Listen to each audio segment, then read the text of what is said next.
Lots of ships use the harbor at the big station by the sea. Passenger ships have spotless paint and shining brass.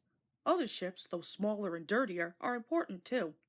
They take coal, machinery, and other things abroad and bring back meat, timber, and things we need. Fishing boats also come there. They unload their fish on the quay. Some of it is sent to shops in the town, and some goes in a special train to other places far away.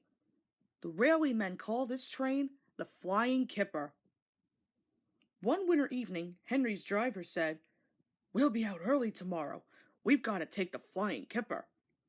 "Don't tell Gordon," he whispered, "but I think if we pull the Kipper nicely, the Fat Controller will let us pull the express." "Hurrah!" cried Henry, excited. "That will be lovely." He was ready at 5 o'clock. There was snow and frost. Men hustled and shouted, loading the vans with crates of fish. The last door banged, the guard showed his green lamp, and they were off. Come on, don't be silly, puffed Henry to the vans as his wheels slipped on the icy rails. The vans shuddered and groaned. Truck trick, all right, they answered grudgingly. That is better, puffed Henry more happily as the train began to gather speed. Thick clouds of smoke and steam poured from his funnel into the cold air, and when his firemen put on more coal, the fire's light shone brightly on the snow around. Hurry, panted Henry. They whooshed under bridges and clattered through stations, green signal lights showing as they passed. They were going well. The light grew better, and a yellow signal appeared ahead. Distant signal, up, thought Henry. Caution! His driver, shutting off steam, prepared to stop, but the home signal was down. All clear, Henry. Away we go. They couldn't know the points from the main line to a siding were frozen, and that the signal had been set at danger. A fall of snow had forced it down. A goods train waited in the siding to let the Flying Kipper pass.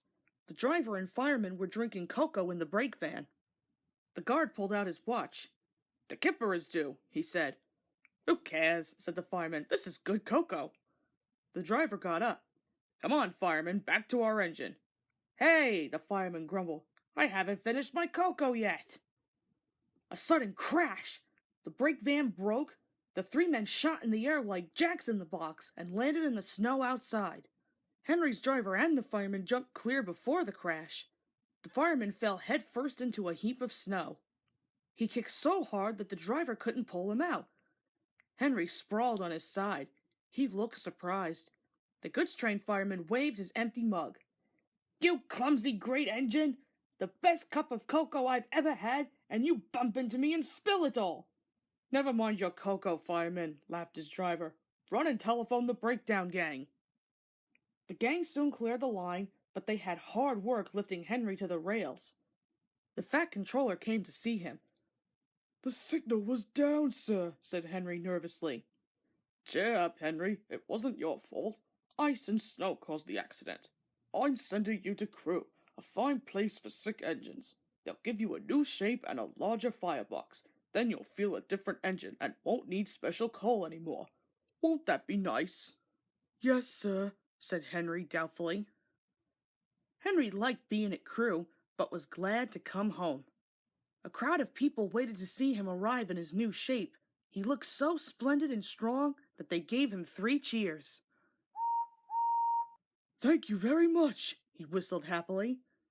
I'm sorry to say that a lot of little boys are often late for school because they wait to see Henry go by. They often see him pulling the express, and he does it so well that Gordon is jealous. But that's another story.